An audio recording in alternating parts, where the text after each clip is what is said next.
大家好，我是13恩。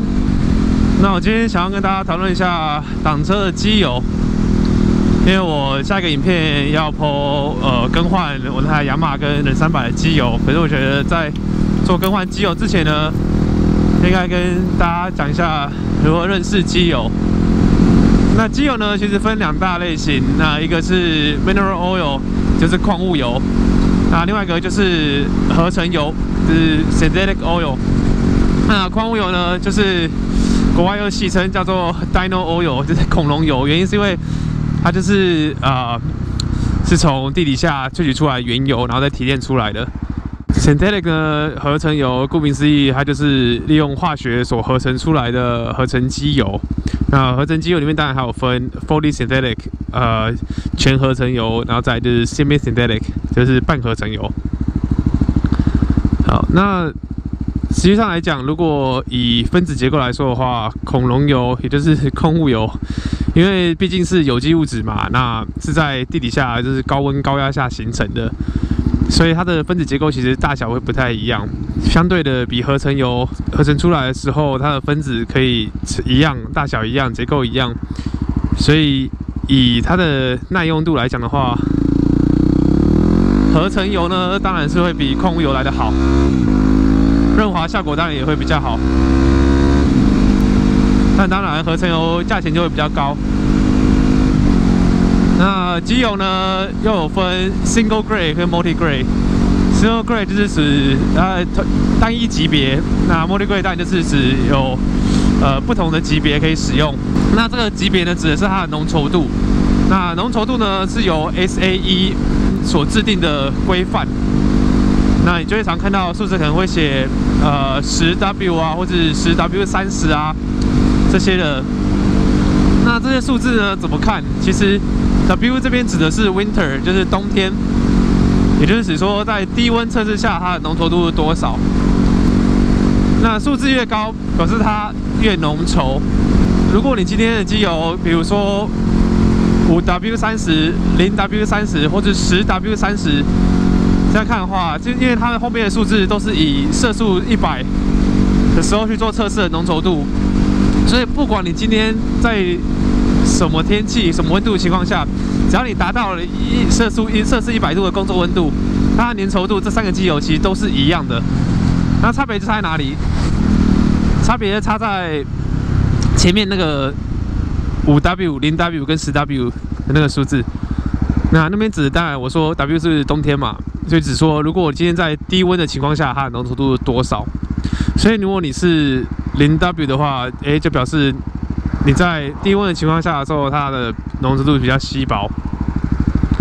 那这种时候你要是怎么看呢？其实，我这边有个表，那这个表其实在所有人的车主手册里面应该都会看到，它里面也会有写温度，所以你会知道，当你今天如果你在一个会下雪、就冰天雪地的国家里面。那你的相对的，你的冬天的那个浓稠度，你就会选比较稀薄的，那这样才比较好发动车子。那所以可能就会选像是0W30这样子。可是如果你今天是在热带国家，你永远都不会到摄氏0度的机会的话，那就没有必要去选那么稀薄的机油。好，那说到这边，你说，那挡车机油跟汽车机油是不是一样？因为数字上规格好像都写一样啊。其实，在过去，汽车机油跟挡车机油，很多人是拿来共用的。那尤其是矿物油来讲的话，但是一直到最近，因为大家都提倡省油，所以在汽车机油里面呢，开始会有很多厂商会放很多添加物。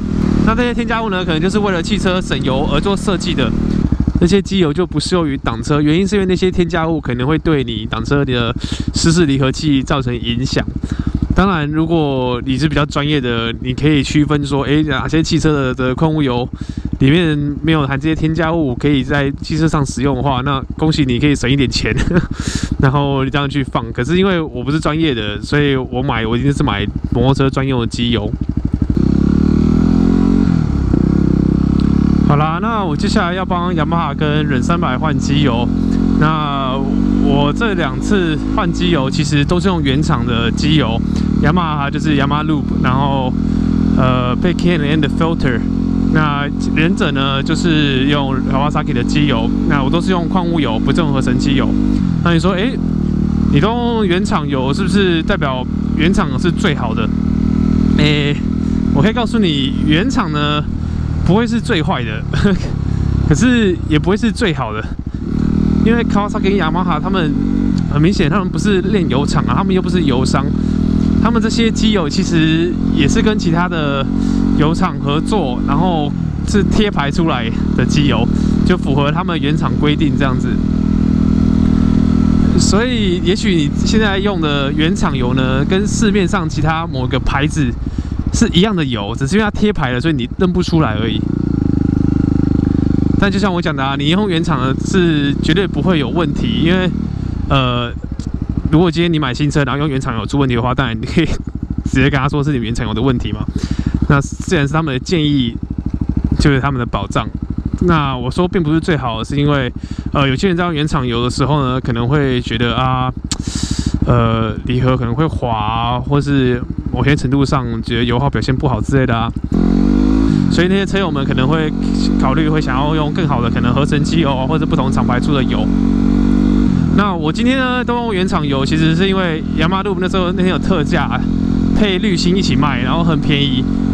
我就直接拿下来，然后后来这个Kawasaki是因为前车主的时候，他油跟那个滤芯都买好了，那他那时候卖车给我的时候全部一起给我，那我不用白不用。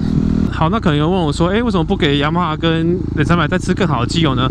除了我刚刚讲原因是因为特价买的跟之前车主已经有的那个机油之外，其实还有就是忍300跟我这台滑胎车250单缸，它都不是属于那种高性能的引擎。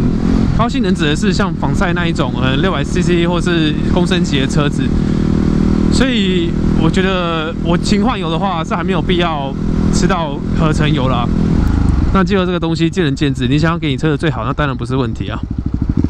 像我之前骑 Double R 的时候，因为是仿赛高转速引擎，所以我就是给它 Moto 的全合成机油。那就像我一开始有说，矿物油呢，因为机油里面分子不一嘛。所以使用上它可能润滑程度没有像合成的好，相对它可能寿命也它长。那是不是因为这样就对这支引擎会比较不好的影响？那常常说，如果你矿物油呢，你有勤换的话，那其实这些就不会是问题。那勤换你又说，那大概要多久换一次机油？手册里面呢，通常都会说5、6千公里换一次。那既然是自己的爱车，一般车主都会减半，可能3、4千公里就会直接换机油。那如果在这个情况下的话，就算你是用原厂的矿物油的话，那一定是没有问题。不过如果你今天是买新车，还在训车阶段的话，那一定要照手册来讲，可能前面500公里就要换油。原因是因为训车的时候，会有很多残渣。如果你第一次没有尽早做换油的话，那些残渣相对会留在引擎里，那就会对引擎有些伤害。所以这点一定要记住。那说到滤芯，你可能会说，好像很多滤芯跟汽车是共用的，那我是不是其实可以共用呢？我觉得这点呢，其实你要看滤芯的厂商，它上面有特别写说是跟你的摩托车型号是相符合。原因是因为它也许外形一样，也许可以装上去，可是它可能过滤的速度不一样。那这点的话，你就要注意了。过滤速度不一样的话，那你就不适用你的摩托车。所以如果你看到一样的厂牌、一样的型号，你还是做确认。所以不管你是骑用内置滤芯的，或是像Kawasaki你讲那种从外面锁上滤芯的车子，我下一篇换机油应该都对你有帮助。好啦，那现在就赶快订阅，不要错过，谢谢大家。